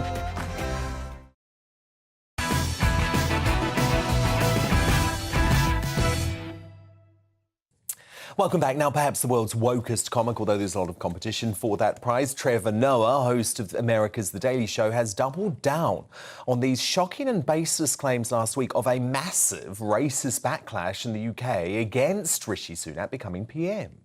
Watching the story of Rishi Sunak becoming England's first Prime Minister of colour, of Indian descent, of all of these things, and then seeing the backlash is one of the more telling it's just one of the more telling things about how people view the role that they or their people have played in history. And what I mean by that is this. You hear a lot of the people saying, oh, they're taking over. You know, now the Indians are going to take over Great Britain, and what's next, and what? And I always find myself going, so what? Not content with race-baiting millions of viewers via the show, Noah continued to spread the myth of Britain as an island of bigots on Twitter, where, of course, nothing spouted from the be kind left is subjected to any form of robust scrutiny. So he claimed, I wasn't saying the entire UK is racist. I was responding to the racists who don't want Rishi as PM because of his race. That's why I said some people. So I assume by some people, he means the likes of Labour MP Nadia Wootton, who declared that Rishi Sunak as PM is not a win for Asian representation. I mean, that says it all about hypocrisy on the left when it comes to issues of race. The likes of Trevor Noah are the only ones who see colour, and the Labour Party actually don't have a leg to stand on when it comes to diversity, having never had a female or ethnic minority leader in its entire history. They have, however, been condemned for rampant anti-Semitism by the European Court of Human Rights under the leadership of Jeremy Corbyn. But to try and unpick why the left are blind to their own prejudice and can't accept the right in this country as the diverse force it now is, I'm joined by the author of the landmark report exonerating Britain of institutional racism, Dr. Tony, and soon to be Lord Sewell. Great to have you here, Dr. Tony Sewell. Congratulations, by the way. But tell me, I was so shocked by Trevor Noah's outburst because it's so influential, it goes around the world, and actually, Lord Sewell, unless I'm missing something, the reaction to Rishi Sunak becoming the first Prime Minister of ethnic Asian origin in the UK was overwhelmingly positive. Yes, it was not only positive, but there was a kind of, well, who cares? Let's get on with the business, because we've got to deal with the issue of the cost of living crisis. And what I found that was really encouraging was the whole idea that we just took this in our stride. It was just another day at the office. And I think that that's really where we are with this. And I think that's the big difference. I mean, we really are getting very close to Martin Luther King's notion of judging people by the content of their character. And that's really where it should be. And I think that one of the problems we have here is America. America is obsessed with race. It can't really get itself out of the guilt of its slavery and its segregation. And so everything is seen through that lens.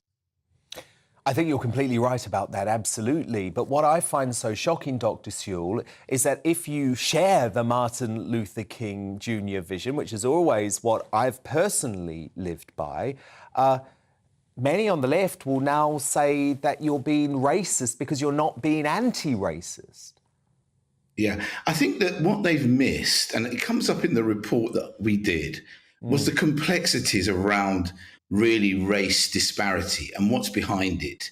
Yes, we do have these people who are in these top positions, you know what? I think that particularly this particularly Conservative Party, in a way, has gone a step further. Not only have you got people in positions of power, they actually have a report and actually have also taken on the recommendations of that report in this Inclusive Britain to look at the reasons behind those disparities. As I've shared with you before, the complexities of geography, of the fact that white people are actually a race as well, and we've got to look at that. We've got to look at the whole idea of class. And so it's more complex than just white and black. Well, of course it is. And that's that's the strength of the two things. Absolutely. And clearly, there needs to be discussion in this country about the working classes being underrepresented in politics. I agree with that. But I think what I found so offensive is that the likes of Noah had seemingly taken one caller to the left-wing radio station LBC, one caller, and tried to present that as a backlash. And to me, Dr. Sewell, that's so irresponsible because it really does down what we are as Brits, and I think what your report proved. Yeah, and it does show, and I think I feel vindicated today, really, that I said in that report that we're a more open society than we were 30 years ago. And it's the trajectory we're talking about. And I think what he's still seeing Britain is this place that it was maybe in the 1960s or wherever he's got that perception of. And I think that that's wrong.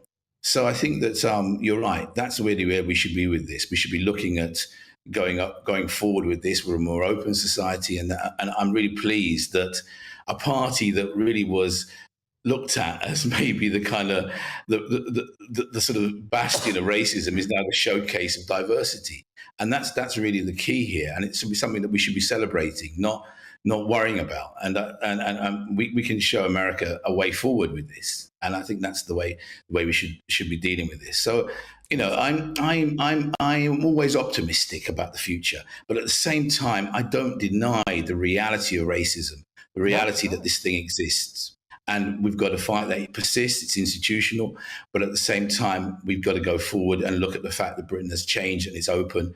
And these new people, they're not just there opening the doors, they're actually leading the thing. You can't argue with that. It's so difficult. And that's really what I think the left are finding difficult. Yeah, of course they are, because it's the Tory party that's making the change, the Tory party based on meritocracy.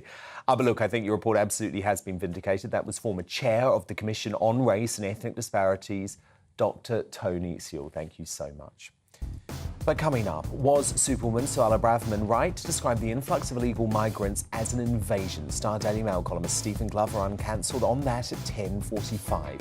But first, has Prince Harry committed the ultimate act of hypocrisy by reportedly asking his exes to feature in his new tell-all book, despite banning them from ever sharing their stories before? My Superstar panel return for the Media Buzz next, and I'll bring you more of those front pages too, so don't go anywhere.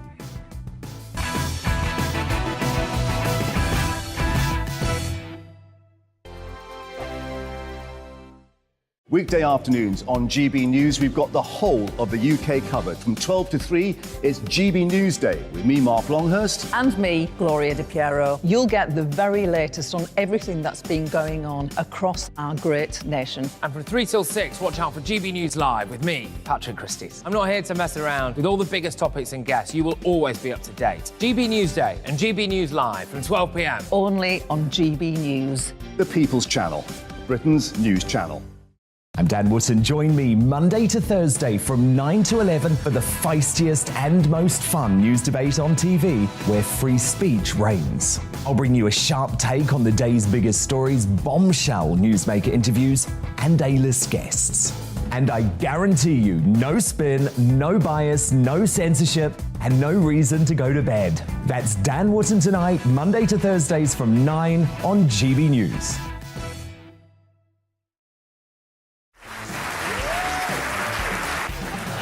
My name is Andrew Doyle. Join me every Sunday evening at 7 p.m. for Free Speech Nation. This is a show where we address current affairs and news stories of the week with the help of two wonderful comedian panellists. I brought in comics because I want to give it a lighter edge, and also they work for less. See you there.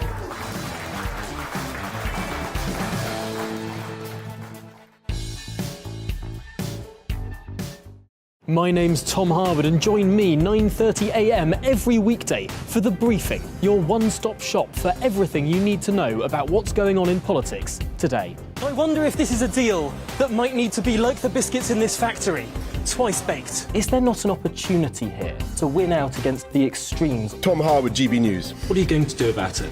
things should have been done differently, and they certainly are being done differently. Don't miss it. The Briefing with me, Tom Harwood, 9:30 Monday to Friday on GB News. On Mark Dolan tonight, we have a simple plan, which is to inform, stimulate and entertain in equal measure. It's all about getting your opinions on the national television airwaves. I love my viewer emails, mark@gbnews.uk. So do join me from 9 p.m. to midnight every Friday, Saturday and Sunday for big guests, big opinions and a big presenter. 6'5", don't you know? See you then on GB News. Where would you like to go? Just take me to the studio, please, Matt. You know where you're going. I've got a show to do. Friday Night Feast on GB News, 7 p.m. And it's like nothing you've ever seen before. We take a different angle on the week's biggest news stories. The viewers and listeners set me some absolutely mad challenges to do. We tried to rehome a rescue dog. And yes, there's some other wacky stuff in there as well. I feel like I could take on the world. Well, that's that. Friday Night Feast with me, Patrick Christie's, every Friday, 7 till 9 p.m. on GB News. Be there. Join me, Arlene Foster, for the Briefing on GB News. Every Friday at 3 p.m, I'll give you all the latest political news and analysis, and we'll have robust live debate. To make sure that you're caught up on all of the biggest issues of the day, we'll bring on experts in their field. I'll ask the questions that you'd like to ask. We're not afraid to tackle discussions from all perspectives, including yours. Don't forget, The Briefing with me, Arlene Foster, every Friday at 3 p.m. on GB News.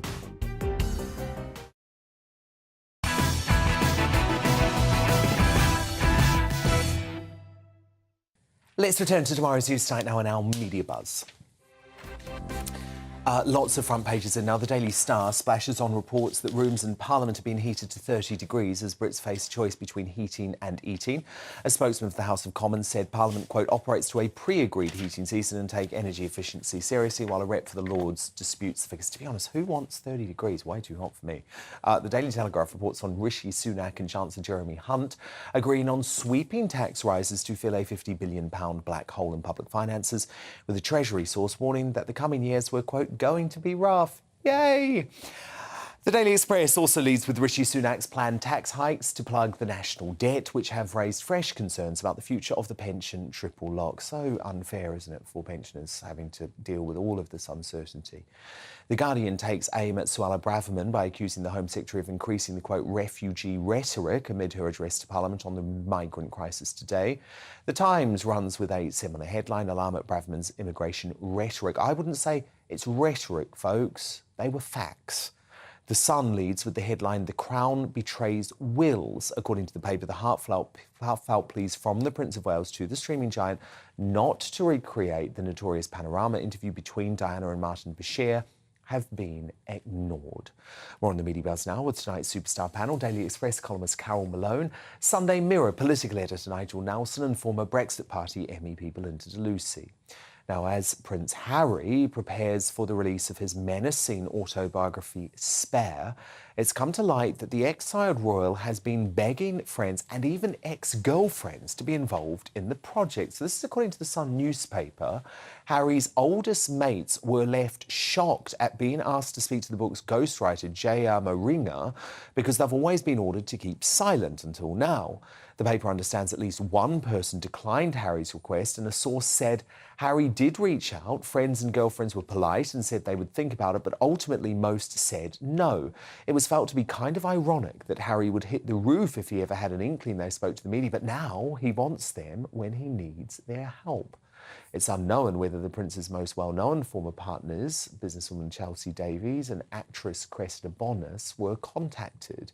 But surely this is so hypocritical from Harry to suddenly allow his buddies to collaborate with the media over a grubby book deal, Carol Malone, which is making him, remember, 18 million quid. Well, that's for the first book. He's on a 3-book deal, as you know, which for 36.8 billion.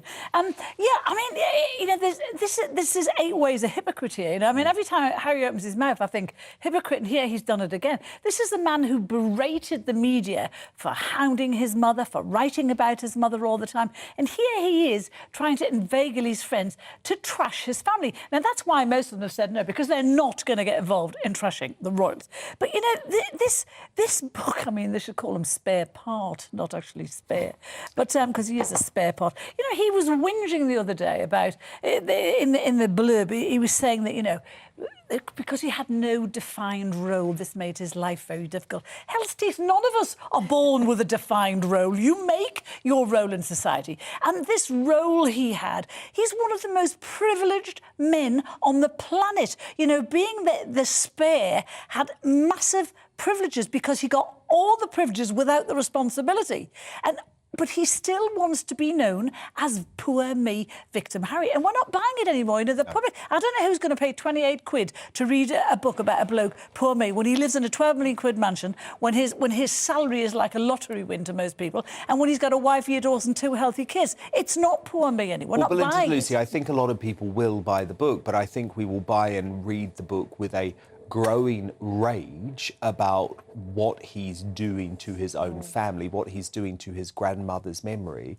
And I say good on these friends and former girlfriends who are saying, as Carol points out, absolutely not. I will not be part of a project which, have no doubt, is all about attacking the monarchy, Belinda. That's what he wants to do. He wants to bring down the institution which has given him unspeakable privilege. I think people are cottoning on, even in America, about this. Big And I tell you what, when you're tempted to part with that 28 quid, I think everyone who's tempted should take that and donate it to Prince William's charity instead.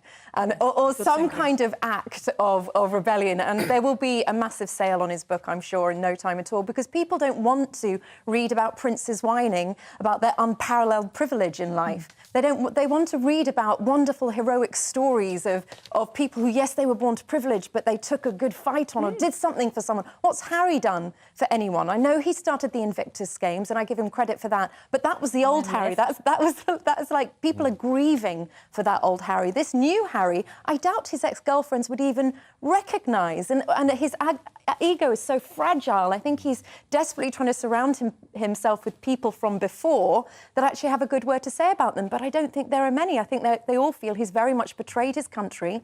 The wave of hate that was incited towards the Brits after his Oprah interview is going to be incited again towards us after this book. He doesn't care. I think he's very fragile at the moment. I think he does care, and I think he wants to do it. I mean, look at the damage it's caused to the monarchy throughout the Caribbean, for example. I think this was a plan, and I think it's shameful, Nigel Nelson. Well, I wish Prince Harry had stayed in the royal family. I think he should have knuckled down like his brother and his father do, and his grandmother and great-grandmother did. However, he decided not to. And so when it comes to a book like this, I do understand that he's got to make a living, and a great deal of money, obviously, on the basis of this book. And the only thing he's got to sell is himself. So I get why he is doing what he's doing. I would agree with Karen and Belinda. Yeah, it's hypocrisy to ask ex-girlfriends to join in on the basis of the way he treated the press when they tried to do something similar. But on the basis of actually doing the book, it's between him and his conscience how much he hurts the royal family, but the basic principle of doing it, I think, is fair enough. Well, Carol, I think history will judge him, and I'll tell you why. He has done this before his father has even had the opportunity to have his coronation. This couldn't have come at a worse time for King Charles. You know, he's waited his entire life to be king, and it's going to be marred by this. You know, and the thing is, there's lots of talk today about how the book was sent back to the publisher sent the book back to Harry 3, 4, 5 times to make changes. Now, they're doing that. Netflix are paying the big bucks, and they're not paying it for my journey of trauma to healing. They're paying it for dirt. They're paying it for trash. You don't pay that money paying him if to you trash don't his have family. dirt. And that's what he's going to do. And that's what's really shameful now. He's just been to his grand's funeral. His father has just become king, and he's going to trash it all again. He sold his soul. That's what I feel like. He sold his soul and our country out. Yeah, and remember, the royal family, led by King Charles, welcomed him back into the Windsor bosom and just thought, please, let's show Harry our compassion. Let's show you can still be part of this family if you want to. But what's he done? He's chosen the money. It's an extra chapter in the book. Yeah. That's all it will be, indeed. Now, Harry's Netflix paymasters are back at it again, seemingly capitalising, I can't believe this actually, on the death of the late Queen. They've released a new trailer for the 5th season of The Crown that is so creepy. It looks more like an obituary with clips of Claire Foy and Olivia Colman, who no longer feature in the royal series as Her Late Majesty in her young years, alongside the new star Imelda Staunton. And that's before you get to the all too sadly now familiar imagery of a royal state funeral as the Queen mourns her father, George VI, in scenes first shown way back in 2016. Personally, I find this really creepy of Netflix, but have a look and you can be the judge.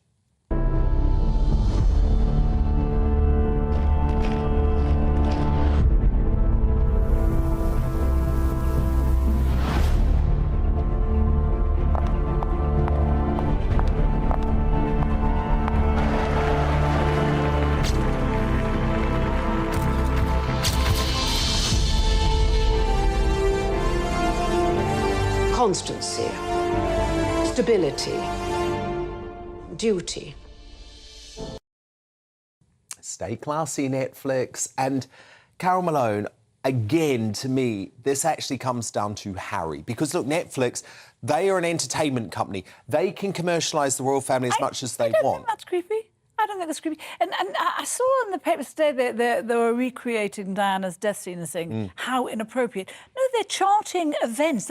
That's what happened. We've seen those pictures 1,000 times before. We've seen them over the years. That's what actually happened. So I don't think it's being good. I certainly don't think that trailer was. I think that's a personal opinion. I personally do watch The Crown and I enjoy it. Me too. But I think where Harry has huge questions to answer, right, is the way that this series is going to, as the Sun is revealing, is going to drag up the Martin Bashir interview, which is now very questionable, Belinda de Lucy. And Prince William has spent all of this time trying to get it out of the archives, and now Harry is going to explode it all thanks to Netflix, and he won't say a word about it. The problem is there's an appetite for it. If people were no longer interested in Diana, her death, Netflix probably wouldn't do it all. I do think there is still an interest in that kind of macabre period of Diana's life. I think it's very sad for Wills, but unfortunately this is the nature of his position. Of course, but the point is, Harry is now an employee of this company. Well, and he will be so long as he generates and keeps materialising all this angst and grief. No, he doesn't give a damn about morals as long as you pay him. Or his family, and he's deprived his grandchildren of any family. What grandparents and cousins are his children going to have when him and Meghan have completely... Well, they've got Doria. That's it. They don't even have Thomas Markle. They've got Doria. That's it. Now, look, Belinda Lucy, Nigel Nelson, Carol Malone, do stand by, because coming up, my superstar panel are going to return to nominate for tonight's Greatest Britain and Union Jackass. But first, is Suella Braverman right to describe the scenes in the Channel as an invasion? And should a cost-effective Rwanda-style asylum centre be established here in the UK? Star Daily Mail columnist Stephen Glover weighs in. First, though, very quick look at what's coming up in tomorrow's show. Coming up on Dan Wootton tonight, where is the outrage over the tens of thousands of care workers thought to have been forced out of their jobs over vaccine mandates? Together Declaration founder Alan Miller joins me to lay out his new campaign for justice. Plus, is wokeism turning our children into a generation of spineless snowflakes? Sunday Times columnist Matthew Said speaks out.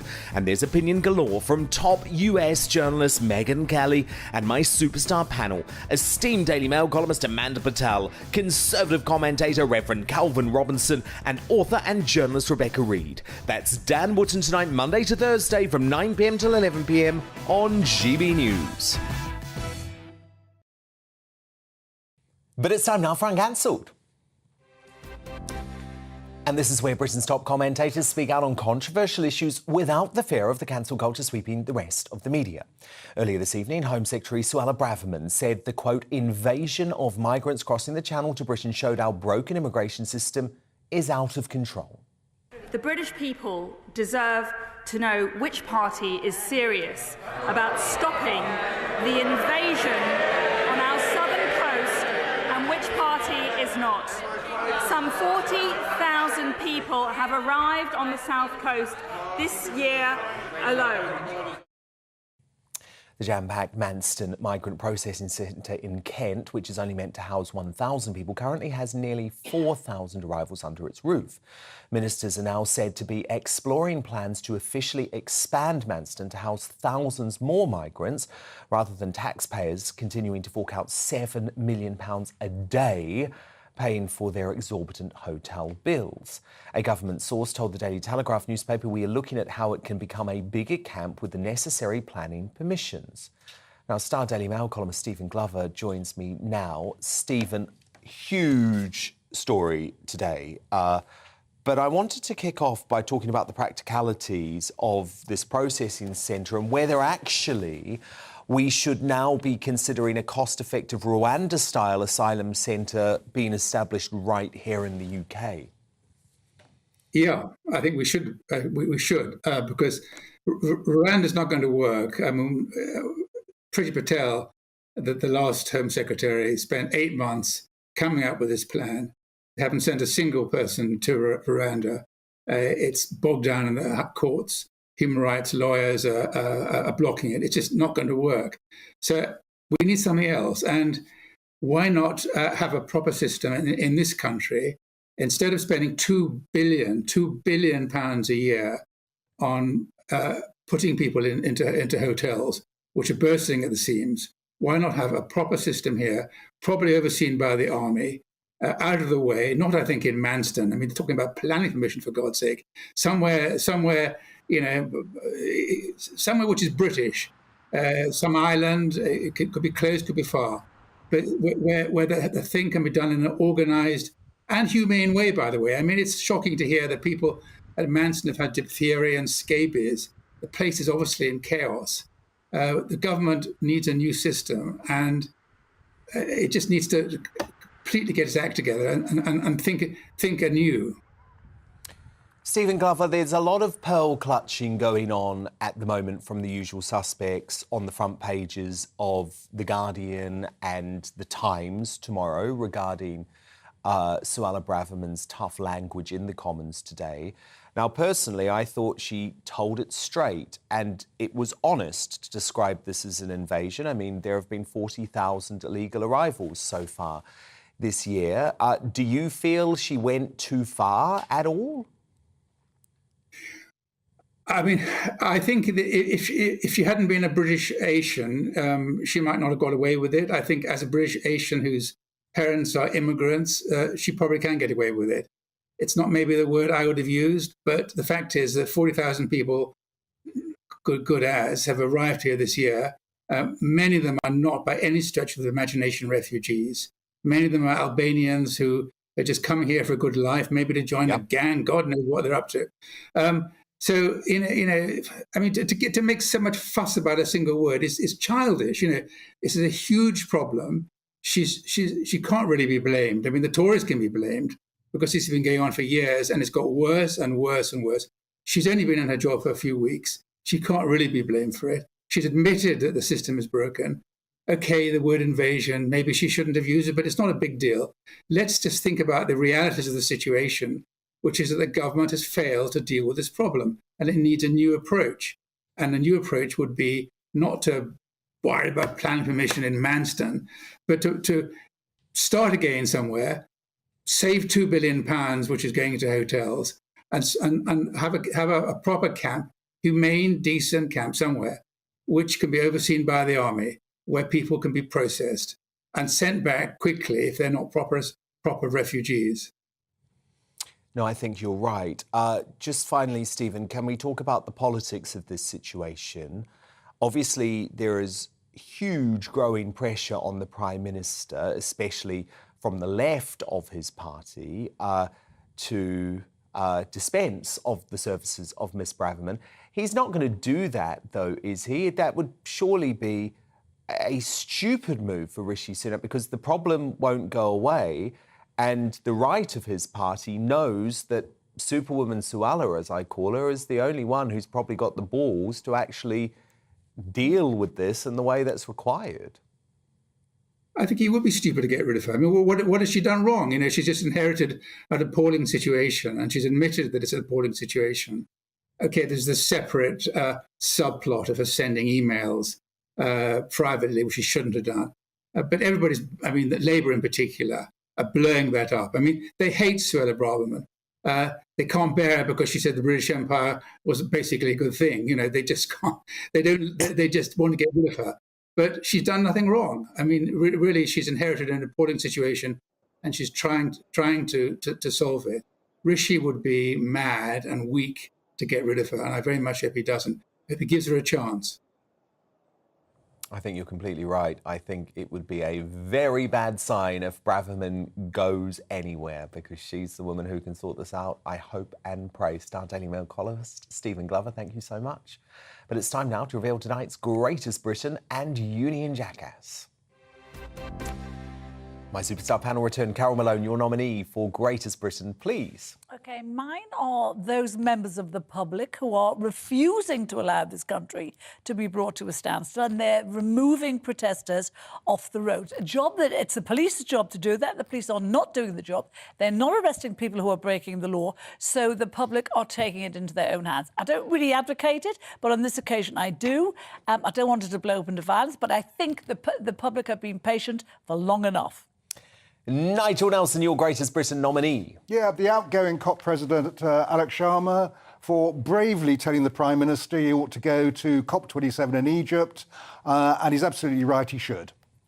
And Belinda de Lucy, your nominee for Greatest Britain. My Greatest Britain has to be Superwoman Suella Braverman. It's catching on. She is definitely my star girl today. She has had the courage and the spine to defend our sceptred isles from the extremist open borders lot, the mainstream media and the Tory centrists. Go girl, but just please action, not words.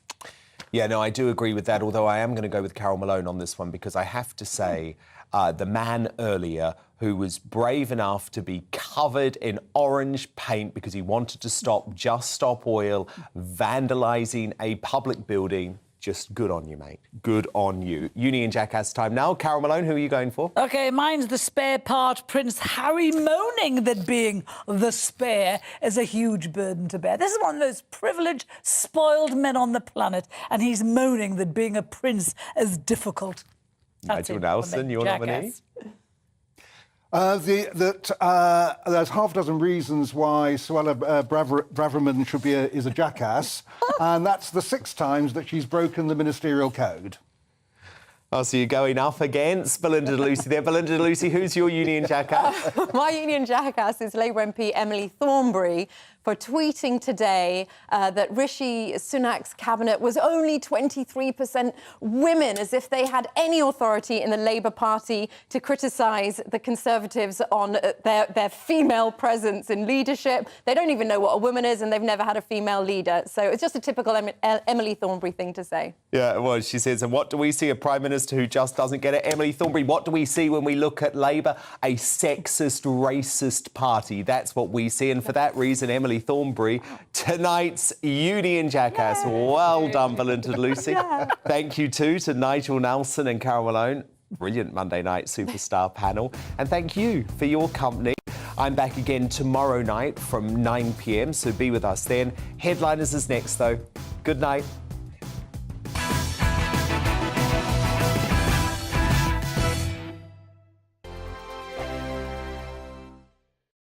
We are GB News. And we'd like to say thank you to each and every one of you for helping our great nation find its voice. We're absolutely everywhere. Across England, Scotland, Wales and Northern Ireland. On TV, on radio and online. We're proud to be the People's Channel, Britain's news channel.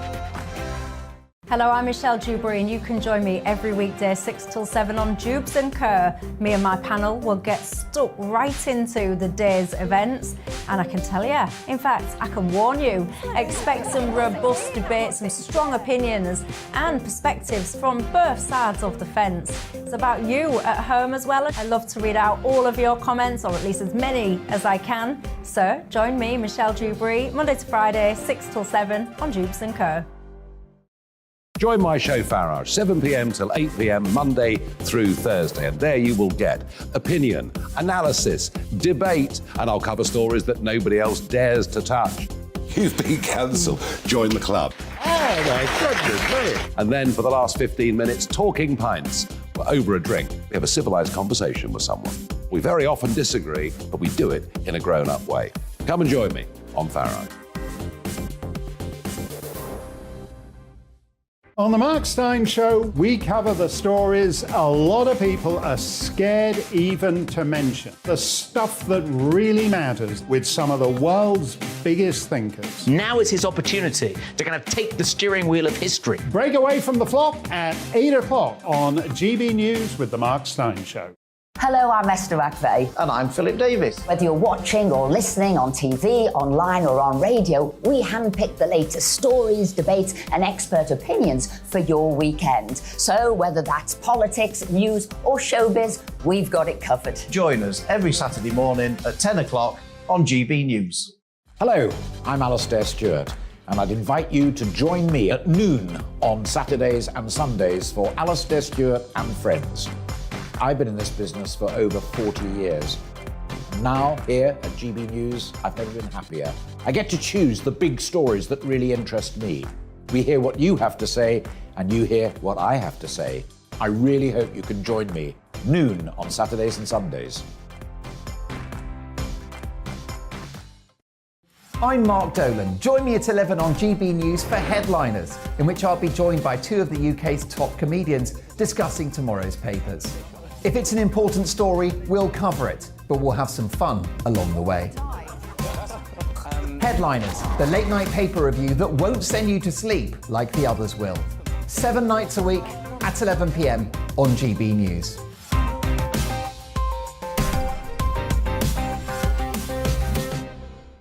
Hi there, it's Stephen and Anne.